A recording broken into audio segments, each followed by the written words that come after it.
What's up, everyone? So, just finished up my workout there and I'm feeling great. This is the time when I like to record my videos. I come back from the gym, flick on the camera, and it's time to roll. So anyways, Q&A time. Haven't done one in a while. You asked those questions on my Instagram, my Facebook page, so let's kick it off.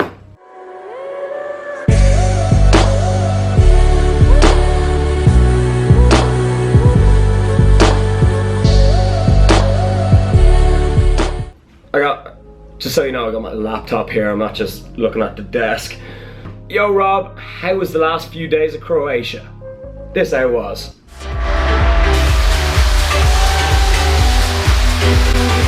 Had a great time, but I'm glad to be back. If you know, party and all that, of course, love it. But, you know, the fitness lifestyle, it's the life for me. You know, if you go onto my website, you click on my bio, and you know, you look at the end of it, I say that I truly do believe that the fitness lifestyle is the best lifestyle. You know, you just feel great once you really get into it. I think it's the most fulfilling. What are the benefits of BCAAs and who should take them? BCAAs help with recovery and muscle protein synthesis, but the question really is who should take them. People's recommendations for BCAAs will change, but mine are anyone who's engaging in a very strenuous exercise regime. So for example, professional athletes who may have, you know, a tough weight session followed by a pitch session. The guys I was just on holidays with, they're all professional rugby players and they all are told to take BCAAs, they're all given BCAAs. Bodybuilders engaging in high intensity, high volume training 6 days a week, followed by cardio, and they may also be in a caloric deficit, which will make recovery even harder. So people like that.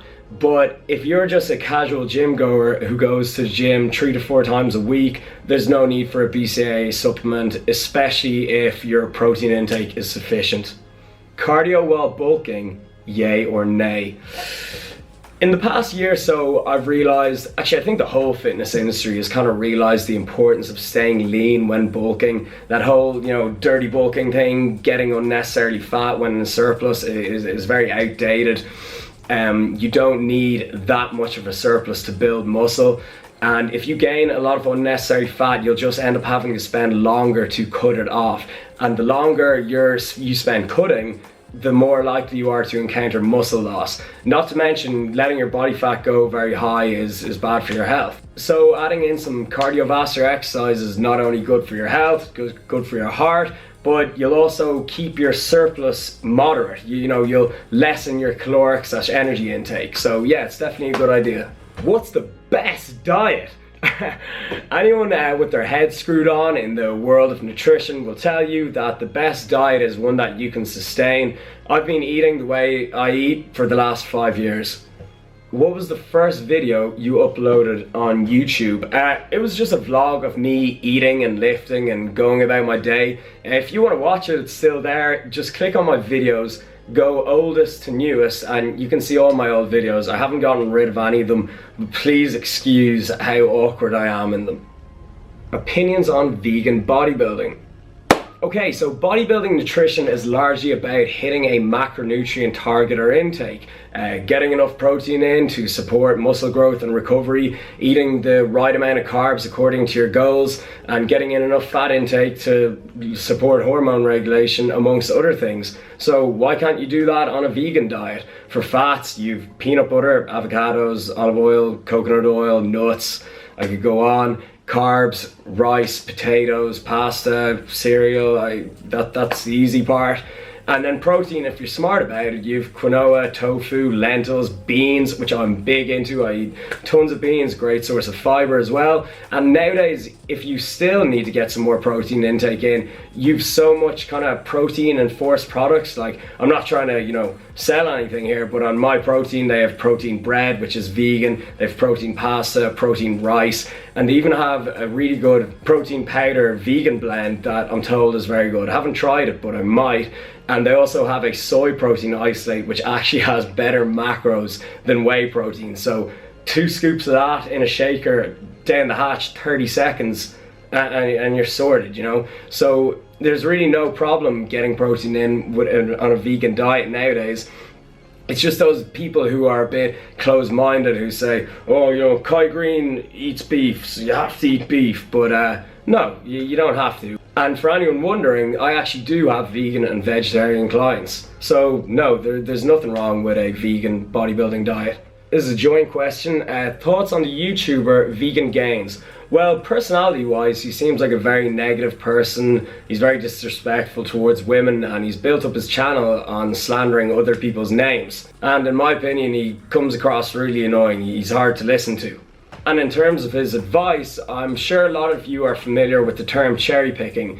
This means choosing research and study that suits your bias or what you have to say, and ignoring the rest of the evidence that doesn't support what you have to say. One poorly done out study often doesn't mean shit. It's the overwhelming majority of evidence that matters. But you could present Vegan Gains with some really strong evidence showing an omnivore diet to be healthy, but he's too emotionally attached to veganism to even give it a look. So please apply some critical thinking skills and ask yourself, should I take advice from somebody who is so narrow-minded and is only going to give me his own biased answer? Whereas myself, I just explained that a vegan diet can be good. You can have a good vegan diet, you can have a bad vegan diet, you can have a good omnivore diet, you can have a bad omnivore diet.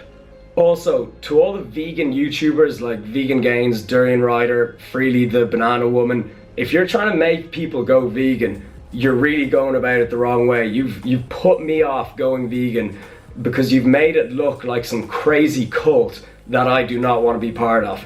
You've actually spoken about killing people who don't go vegan. If you were to live abroad, where and why?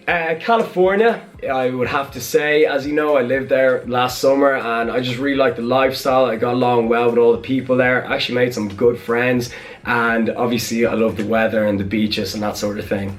What is your ideal simple meal that is easy to prep and relatively cheap? The burrito bowl. You know, I made this recipe a long time ago, but you know, people are still making it. But comment down below if you want me to make burrito bowl reloaded, because it really is like the perfect meal. It's like got a good macronutrient split, it's got fiber, micronutrients, and it tastes great, and it's quick and cheap and easy to make. How do you cope with getting less shredded after a cut? Thoughts on Instagram and how it affects people's perception on how athletes look year round. Yeah, this is a good question. After my competition, when I put on a few pounds, I felt all down on myself, but you know, I had to realize I still had abs, I still looked good. My girlfriend actually thought I looked better, so I really had to snap out of that, and it is such a mental thing. And as for that Instagram question, yeah, you gotta realize that very few people are shredded and tanned year round, and you know, they often just post old pictures. And also, a lot of the people you see on Instagram, they're in like the -1%. They look like Greek gods, you know.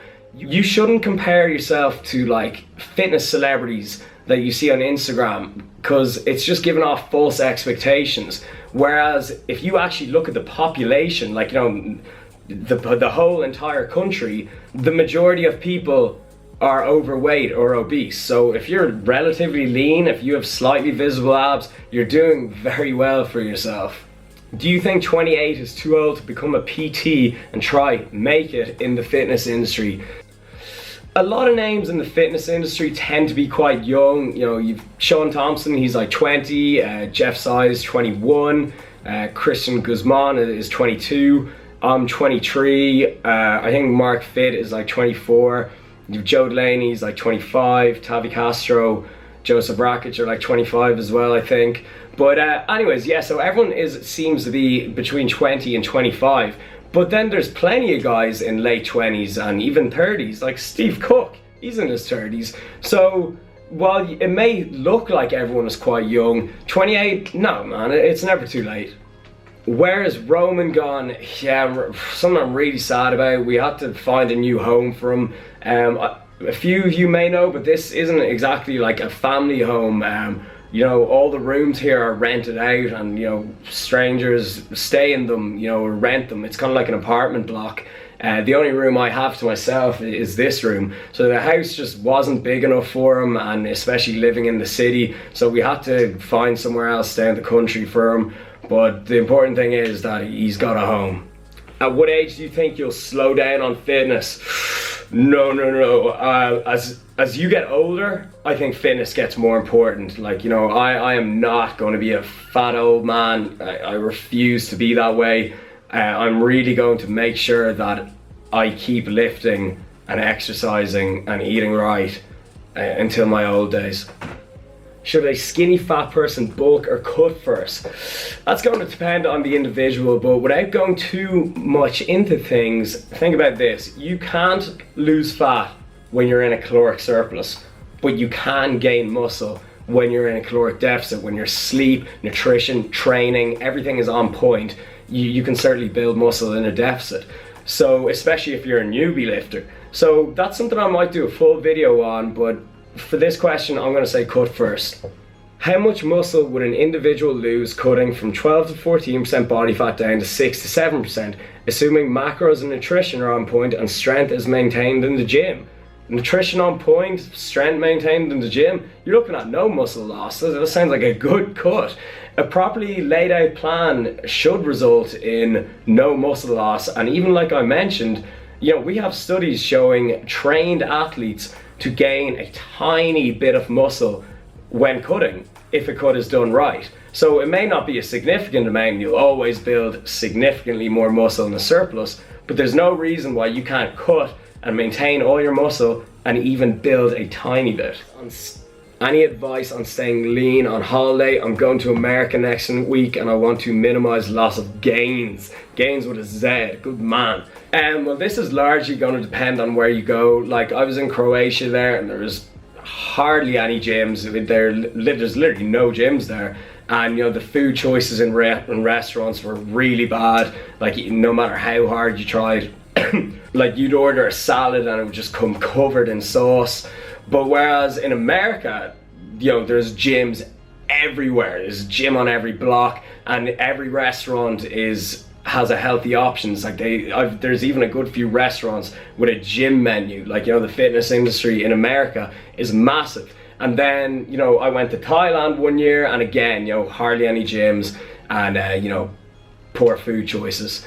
So it's just largely going to depend on where you go, but you said you're going to America, so you'll definitely be fine. Just get as much workouts in as possible and make smart choices when you eat out. Do you know who's going to be at Body Power Ireland? Are Machine Fitness going to be there?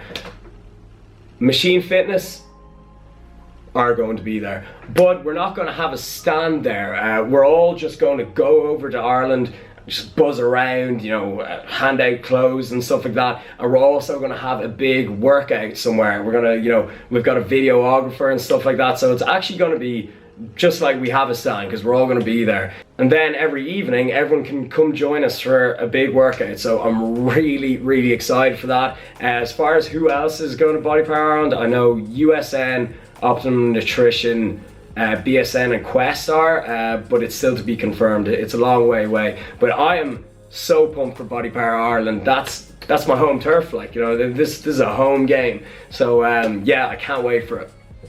We on Instagram now. Can we hear a little about your girlfriend's diet / workout routine? Judging by her pictures, she's in great shape. Yeah, she's gonna be on the channel very soon, like in the next couple of videos. She was just a bit initially shy, but no, she's gonna be on it. I'm gonna record a full glute workout with her. But anyways, as for her diet, when she's with me, she eats well. But apart from that, yeah, she tries her best. She tries to get, you know, some good protein in every meal. You know, she knows about macros, and she roughly tries to get her macros right. But you know, she's not too great with it, and she eats her fair share of ice cream to put any flexible dieter to shame. So I'd say her diet is pretty poor. It could be a lot better, but when she's in the gym, she's good. More on Sarah later this week. How to get back into your training routine after taking time off. Motivation has gone over the past week. Need to kick myself back. See, I don't know, like, you know, I was away, and when I came back, my motivation was huge. I couldn't wait to go to the gym. So I don't know how to answer that. I'm literally the opposite. I guess just try to think, like, why did you start, and just think of all the benefits of it. Thoughts on keto diets? Okay, I've kind of mixed views on keto diets. First of all, I think they're short-term approaches. I think they're kind of like a tool. They're not long-term. If you think you're never going to eat carbohydrates again, come on, like, let's be real. And secondly, a lot of people think like keto diets are magical, like, oh, I cut out carbs and all these magical ketones come, and you know, I burn loads of fat. But we've actually seen that the main benefits come from keto dieting is actually you just improve your diet in general. You, by default, you higher up your protein intake and you eat just more nutrient dense foods, like, you know, salads and vegetables and stuff like that, and a lot of meat. So by default, your diet is just going to get better and your calories are going to go down. When we've actually got studies matching protein intake and matching calories, one with no carbohydrates and then one with carbohydrates and fat loss is pretty much identical. And there was actually a recent study that showed that fat loss was actually a little bit superior with carbohydrates. So that's just another thing to think of. So keto diets, they're good short term because they're satiating, you know, big salads, you know, meat, veg, and they're low calorie, high protein. But just remember, a lot of the benefits is just coming from a high protein intake and lowered calories. So that concludes the Q&A. Thank you so much for watching, and I hope you enjoyed it. I'm sorry if it was a little bit boring. Just from time to time I do have to come out with these informative videos, but now we'll be going back to vlogs and all the fun stuff. So anyways, until next time, keep it real. I'm out of here.